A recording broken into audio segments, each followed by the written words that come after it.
നമസ്കാരം. മലയാളി വാർത്ത ഇൻഡെപ്തിലേക്ക് സ്വാഗതം. നമ്മുടെ കാലാവസ്ഥ ആകെ മാറിയിരിക്കുകയാണ്. എപ്പോഴാണ് മഴ പെയ്യുന്നത്, എപ്പോഴാണ് വെയിലുദിക്കുന്നത് ഒന്നും പറയാൻ സാധിക്കാതെ നമുക്ക് കാലാവസ്ഥ അങ്ങനെ മാറി മറിഞ്ഞുകൊണ്ടിരിക്കുകയാണ്. ഇനിയുള്ള ദിവസങ്ങളിൽ ശക്തമായ മഴയുടെ സാധ്യതയുണ്ടെന്ന് തന്നെയാണ് കാലാവസ്ഥാ വ്യതിയാന വകുപ്പിന്റെ പ്രവചനം വരുന്നത്. കേരളത്തിൽ ഒറ്റപ്പെട്ട മഴ തുടരുമെന്ന കേന്ദ്ര കാലാവസ്ഥാ വകുപ്പിന്റെ മുന്നറിയിപ്പ് വരുമ്പോൾ വിവിധ ജില്ലയിൽ കേന്ദ്ര കാലാവസ്ഥാ വകുപ്പ് യെല്ലോ അലർട്ടാണ് പ്രഖ്യാപിച്ചിരിക്കുന്നത്. തിരുവനന്തപുരം, പത്തനംതിട്ട, ഇടുക്കി, മലപ്പുറം, വയനാട്, കണ്ണൂർ എന്നീ ജില്ലയിലാണ് യെല്ലോ അലർട്ട് പ്രഖ്യാപിച്ചിട്ടുള്ളത്. ഒറ്റപ്പെട്ട ശക്തമായ മഴയ്ക്കുള്ള സാധ്യത തന്നെയാണ് പ്രവചിക്കപ്പെട്ടിരിക്കുന്നത്. 24 മണിക്കൂറിൽ 64.5 മില്ലിമീറ്റർ മുതൽ 115.5 മില്ലിമീറ്റർ വരെ മഴ ലഭിക്കുന്ന സാഹചര്യത്തെയാണ് ശക്തമായ മഴ എന്നതുകൊണ്ട് അർത്ഥമാക്കുന്നത്. അതുപോലെ തന്നെ അതായത് ഓരോ മണിക്കൂറിലും ശക്തമായ മഴ തന്നെയാണ് ഉണ്ടാകുന്നത്. ഇടിമിന്നലോട് കൂടിയ മഴയ്ക്കും മണിക്കൂറിൽ 40 കിലോമീറ്റർ വരെ വേഗതയിൽ ശക്തമായ കാറ്റിനും സാധ്യത ഉണ്ട്. കള്ളക്കടൽ പ്രതിഭാസത്തിന്റെ ഭാഗമായി തിരുവനന്തപുരം ജില്ലയിലെ കാപ്പിൽ മുതൽ പൂവാറ് വരെയുള്ള തീരങ്ങളിൽ ഇന്ന് ഉച്ചയ്ക്ക് 2:30 മുതൽ രാത്രി 11:30 വരെ ഉയർന്ന തിരമാലകൾക്കും സാധ്യതയുണ്ടെന്നാണ് മുന്നറിയിപ്പിൽ പറയുന്നത്. കള്ളക്കടൽ പ്രതിഭാസത്തിനും ഉയർന്ന തിരമാലയ്ക്കും സാധ്യതയുള്ള ഘട്ടത്തിൽ കടലിലേക്ക് മത്സ്യബന്ധന യാനങ്ങൾ ഇറക്കുന്നത് പോലെ തന്നെ അപകടകരമാണ് കരയ്ക്കടുപ്പിക്കുന്നത്. അതിനാൽ തിരമാല ശക്തിപ്പെടുന്ന ഘട്ടത്തിൽ കടലിലേക്ക് ഇറങ്ങുന്നതും കരയ്ക്കടുപ്പിക്കുന്നതും ഒഴിവാക്കേണ്ടതാണ്. മുന്നറിയിപ്പ് പിൻവലിക്കുന്നത് വരെ ബീച്ചുകൾ കേന്ദ്രീകരിച്ചുള്ള വിനോദസഞ്ചാരം ഉൾപ്പെടെയുള്ളവ എല്ലാ പ്രവർത്തനങ്ങളിലും ശ്രദ്ധ പുലർത്തേണ്ടത് തന്നെയാണ്. കാരണം അവധി ദിവസമാണ്. വിനോദസഞ്ചാരത്തിനായും അതുപോലെ തന്നെ കടൽ കാണാനും ഒക്കെ തന്നെ ഇപ്പോൾ പോകുന്നവർ നിരവധിയാണ്. സ്കൂൾ അടച്ചിരിക്കുന്ന ദിവസം ശനിയാഴ്ചയാണ്, നാളെ ഞായറാഴ്ച വരുന്നുണ്ട്. ഈ ഘട്ടത്തിലൊക്കെ തന്നെ കുട്ടികളുമൊത്ത് കടലിൽ പോയി ആസ്വദിക്കാം, അല്ലെങ്കിൽ മലയോര മേഖലകളിലേക്ക് പോകാമെന്ന പ്ലാൻ ചെയ്ത യാത്രകൾ തുടങ്ങുന്നവർ മഴ ഏത് നിമിഷവും പെയ്യാനുള്ള സാധ്യതയുണ്ടെന്നും കള്ളക്കടൽ പ്രതിഭാസം ഉണ്ട് എന്നുള്ള മുന്നറിയിപ്പും അവഗണിക്കാതിരിക്കുക. മത്സ്യബന്ധന യാനങ്ങൾ ഹാർബറിനെ സുരക്ഷിതമായി തന്നെ കെട്ടിയിട്ട് സൂക്ഷിക്കേണ്ടതുമാണ്. വള്ളങ്ങൾ തമ്മിൽ സുരക്ഷിത അകലം പാലിക്കുന്നത് കൂട്ടിയിടിച്ചുള്ള അപകടം സാധ്യത ഒഴിവാക്കാൻ സഹായകമാകും. മത്സ്യബന്ധന ഉപകരണങ്ങളുടെ സുരക്ഷ ഉറപ്പാക്കണം. ബീച്ചിലേക്കുള്ള യാത്രകളും കടലിൽ ഇറങ്ങിയുള്ള വിനോദങ്ങളും പൂർണ്ണമായും ഒഴിവാക്കണം. തീരചോഷണത്തിനും സാധ്യതയുള്ളതിനാൽ പ്രത്യേകം ജാഗ്രത പുലർത്തണമെന്നും ദേശീയ സമുദ്രസ്ഥിതി പഠന ഗവേഷണ കേന്ദ്രം മുന്നറിയിപ്പ് നൽകിയിട്ടുണ്ട്. അതിനിടയിൽ ഈ വർഷത്തെ ആദ്യ മൺസൂൺ പ്രവചനം സ്വകാര്യ കാലാവസ്ഥ ഏജൻസി സ്കൈമെറ്റ് പുറത്തുവിട്ടിരുന്നു. കഴിഞ്ഞ ദിവസമാണ് ഇത് പുറത്തുവിട്ടത്. പ്രവചന പ്രകാരം ജൂൺ മുതൽ സെപ്റ്റംബർ വരെയുള്ള കാലവർഷ സീസണിൽ കേരളത്തിൽ സാധാരണയിൽ കൂടുതൽ മഴയ്ക്ക് സാധ്യതയുണ്ടെന്നാണ് ഏജൻസി വ്യക്തമാക്കുന്നത്. ജൂൺ, ജൂലൈ മാസങ്ങളിൽ സാധാരണ ലഭിക്കുന്ന മഴയേക്കാൾ കൂടുതലും ഓഗസ്റ്റ്, സെപ്റ്റംബർ മാസങ്ങളിൽ സാധാരണ മഴ ലഭിക്കുമെന്നാണ് സാധ്യത. പസഫിക് സമുദ്രത്തിൽ ENSO ന്യൂഡൽ സമിതിയിലും ഇന്ത്യൻ മഹാസമുദ്രത്തിൽ Indian Ocean dipole IOD positive ഫേസിലേക്കും നീങ്ങാൻ സാധ്യതയുള്ളതും അനുകൂല സാഹചര്യമാകുമെന്ന് ഏജൻസി വ്യക്തമാക്കുകയാണ്. ബംഗാൾ ഉൾക്കടലിന് മുകളിൽ രൂപം കൊണ്ട ന്യൂനമർദ്ദം ദുർബലമാകുകയാണ് എന്ന് കാലാവസ്ഥാ കേന്ദ്രം അറിയിച്ചു. കേരളത്തിൽ ഇടിമിന്നൽ കാറ്റോടുകൂടിയ വേനൽ മഴ തുടരും.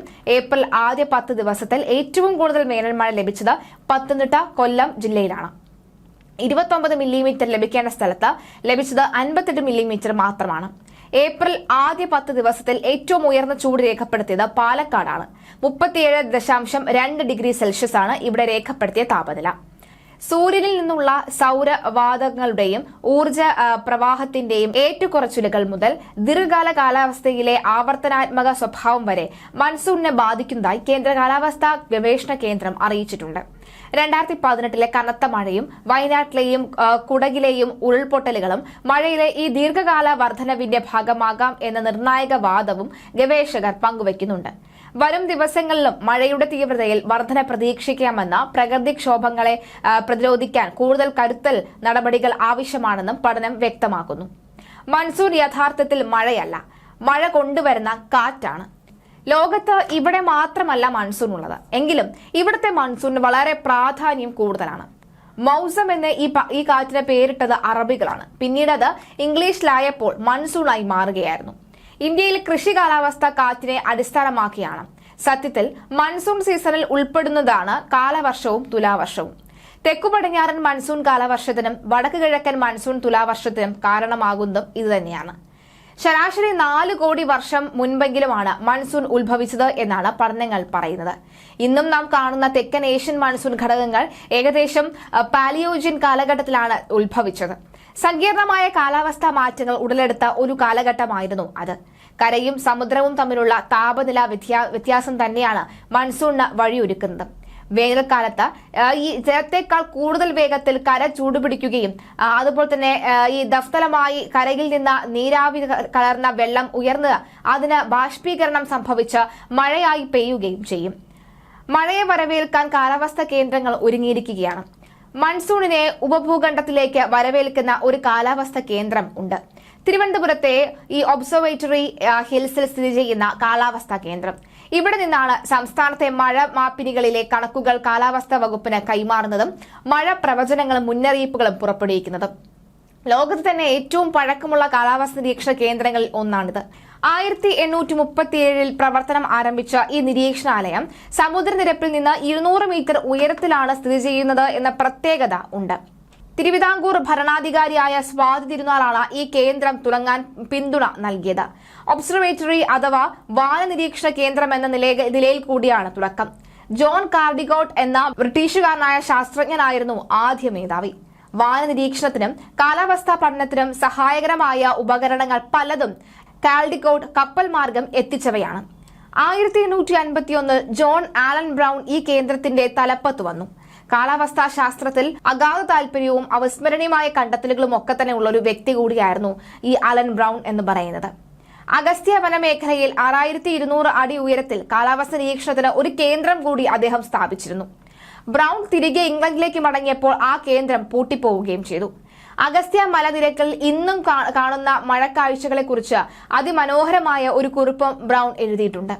ജീവിതകാലം മുഴുവൻ കേരളത്തിലെ കാലാവസ്ഥ പഠിക്കുന്നതിന് ഉഴിഞ്ഞുവെച്ച ബ്രൗൺ ഉൾപ്പെടെയുള്ള മഹാരഥന്മാർ പണിതുയർത്ത കാലാവസ്ഥാ കേന്ദ്രം ഇന്ന് കേന്ദ്ര സർക്കാരിന്റെ കീഴിലാണ്. ചുഴലിക്കാറ്റ് മുന്നറിയിപ്പ് കേന്ദ്രം ഉൾപ്പെടെ ഇപ്പോൾ ഇവിടെ പ്രവർത്തിക്കുന്നുമുണ്ട്. അതുപോലെ തന്നെ ഇവിടങ്ങളിൽ നമുക്ക് മാധ്യമങ്ങൾക്ക് നേരിട്ട് ചെല്ലാനും അത് കറക്റ്റായി തന്നെ കൃത്യമായി തന്നെ അവർ വിശദീകരിക്കുകയും ഒക്കെ ചെയ്യും. എന്തുകൊണ്ടാണ് ഈ വയനാട്ടിലെ ഉരുൾപൊട്ടലിനെ കുറിച്ച് അറിയാതിരുന്നത് എന്നുള്ള ചോദ്യം നമ്മൾ എപ്പോഴും അവരെ കാണുമ്പോൾ നിരന്തരം ചോദിച്ചിരുന്നു. പക്ഷെ അവർ പറഞ്ഞിരുന്നത് നമ്മൾ വിചാരിക്കുന്ന പ്രവചനാതീതമായിരുന്നു അപ്പോൾ ഉണ്ടായ കാലാവസ്ഥ മാറ്റം എന്നാണ് പറയുന്നത്. ഇതെല്ലാം തന്നെ ഒരു പരിധിവരെ പ്രകൃതി നമുക്ക് അറിയാൻ സാധിക്കുന്ന ഒന്ന് തന്നെയാണ്. അതിനപ്പുറത്തെ കാര്യങ്ങൾ നീങ്ങുമ്പോൾ പിന്നെ എങ്ങനെയൊക്കെ നമുക്ക് സംഭവിക്കുമെന്ന് കൂടി അറിയേണ്ടതുണ്ട് എന്നുള്ളതാണ്. എന്തായാലും നിലവിലെ സാഹചര്യത്തിൽ നമുക്ക് മനസ്സിലാക്കാൻ സാധിക്കുന്നത് കൃത്യമായി തന്നെ നമുക്ക് മനസ്സിലാക്കാൻ സാധിക്കുന്നത് വരുന്ന ദിവസങ്ങളിൽ ശക്തമായ മഴ ഉണ്ടാകുമെന്ന് തന്നെയാണ് പ്രവചനം വ്യക്തമാക്കുന്നത്. ആദ്യ മൺസൂൺ മുന്നറിയിപ്പും അത്തരം നീക്കങ്ങൾ തന്നെയാണ് സൂചിപ്പിക്കുന്നത്.